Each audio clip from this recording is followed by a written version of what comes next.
The Rise and Fall of Runes, a tale of angels, demons, and war. Long before the rise of kingdoms, before the first cities were carved into stone, there was an age when the world was young and untamed. It was a time when the skies were filled with the songs of angels, and the earth was a canvas waiting to be painted. Our ancestors called it the Age of Beginnings, a time when the divine and the mortal walked side by side. The angels, beings of pure light and boundless wisdom, gazed upon the world from their celestial realms.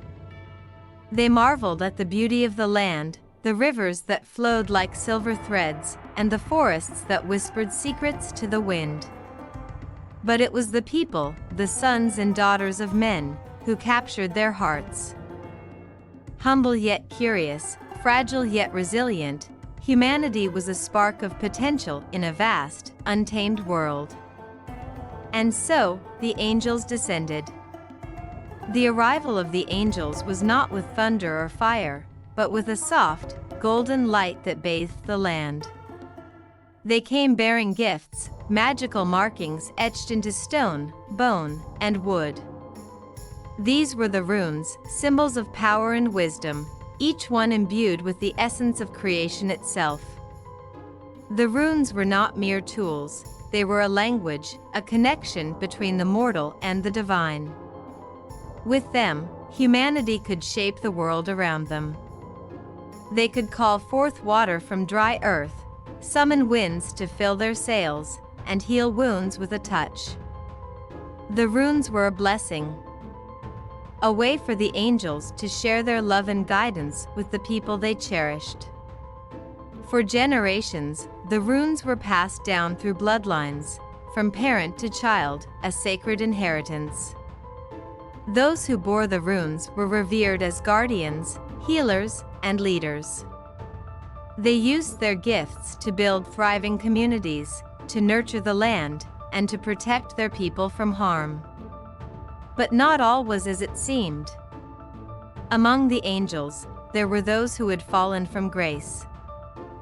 These were the demons, beings of darkness who had once been part of the celestial host. They had been cast out for their pride and their hunger for power, but they had not forgotten the world below. Disguised as angels, the demons descended alongside their luminous kin. They, too, brought gifts, runes of their own. But these runes were different. Where the angels' runes brought life and harmony, the demons' runes brought chaos and destruction. They granted their bearers the power to summon fire from the sky, to shatter mountains, and to command the shadows themselves. At first, the dark runes were seen as a curiosity, a strange but fascinating addition to the gifts of the angels. But soon, their true nature was revealed. The dark runes were not just tools, they were parasites, feeding on the souls of those who wielded them. They twisted the hearts of men, replacing kindness with cruelty and love with hatred. Those who bore the dark runes became known as the Dark Souls. They were powerful, yes, but they were also dangerous. Their eyes glowed with an unnatural light, and their voices carried the echoes of the abyss. They grew restless, discontent with the world of men, and began to seek out the realms of darkness where they could fully embrace their new nature.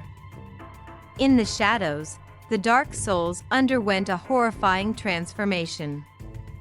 Their humanity withered away, replaced by something far more sinister.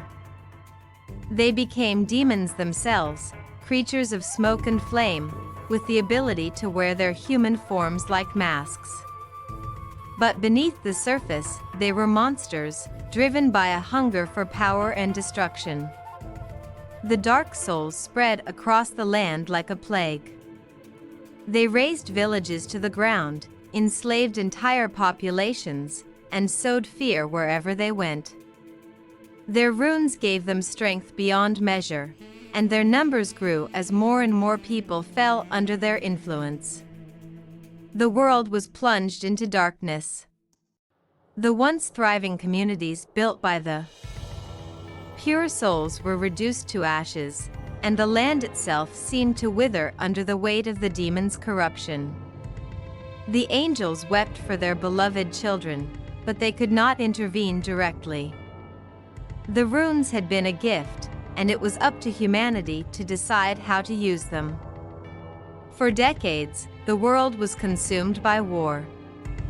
The pure souls, those who still bore the angels' runes, fought valiantly against the dark souls. They were outnumbered and outmatched, but they refused to give up. They knew that the fate of the world depended on their courage and resolve. The battles were fierce and unrelenting.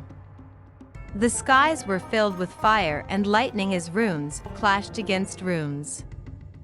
The earth trembled under the weight of the conflict, and the rivers ran red with blood. The pure souls fought not just for themselves, but for the future of their children, for the hope that one day the world would be free of darkness.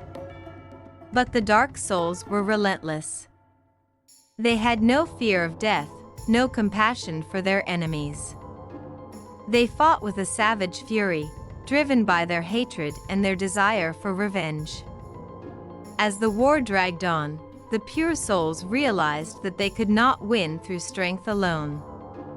They needed a new strategy, one that would strike at the heart of the darkness.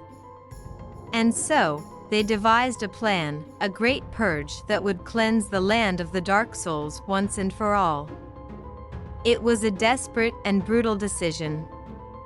Every adult and child discovered to bear the dark runes was executed without mercy. The pure souls knew that this would mean the deaths of many innocent people, but they believed it was the only way to save the world. The purge was swift and merciless. The dark souls were hunted down and destroyed, their runes shattered and their bodies burned. Many fled into hiding, while others escaped into exile, vowing to return one day and exact their revenge. With the dark souls gone, the land began to heal. The rivers ran clear once more, and the forests grew thick and green. The people rebuilt their homes and their lives, grateful for the peace that had been so hard won. But the scars of the war remained. The pure souls who had carried out the purge were haunted by what they had done. They knew that the darkness had not been completely eradicated, that somewhere, in the far corners of the world, the dark souls were waiting. And so, they prepared. They trained their children in the ways of the runes, teaching them to wield their gifts with wisdom and caution. They built fortresses and watchtowers, always vigilant for the return of the darkness. Far from the lands of their birth, the exiled dark souls plotted their revenge. They had not forgotten the purge, nor the pain of their defeat. They bided their time, gathering their strength and waiting for the right moment to strike. They whispered to each other in the darkness, their voices filled with hate and longing. They spoke of the day when they would return, when they would reclaim the runes that had been stolen from them and unleash their fury upon the world. And so, the stage was set for the next chapter in the saga of the runes. The world had known peace, but it was a fragile peace, one that could be shattered at any moment. The angels watched from above, their hearts heavy with sorrow, while the demons stirred in the shadows, their eyes gleaming with malice. The story of the runes is not over. It is a tale of light and darkness, of hope and despair, of the eternal struggle between good and evil. The runes are still out there, waiting to be discovered, waiting to be wielded. And so, the question remains, what will you do with the power of the runes? Will you use them to build, to heal, to protect? Or will you succumb to the darkness, to the hunger for power and destruction? The choice is yours. Like, comment, and subscribe for more epic tales of magic, war, and ancient legends. Don't forget to hit the notification bell to stay updated on our latest updates. Thank you for watching.